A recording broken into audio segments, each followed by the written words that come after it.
at malapit na kami sa tuktok ng bundok. Yay!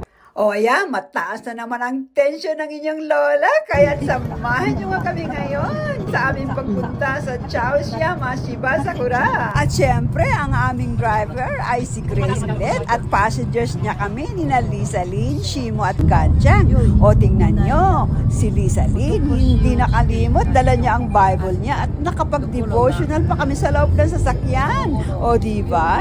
Yan ang aking mga grupo sa aming group cell. At bago kami umakyat ng Chaoyama ay dumaan muna kami sa Dongguri Station sa Inabu.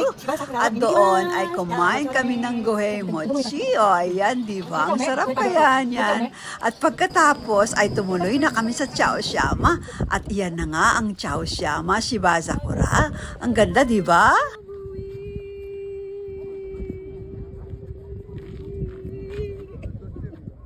Ay, naku, ang inyong lola, parang ayaw na talagang umuwi. O, tingnan nyo, nag-i-enjoy sa moment, di ba? Kaya naman, sobra akong nagpapasalamat kay Lord dahil ang ganda ng weather ngayong May 21.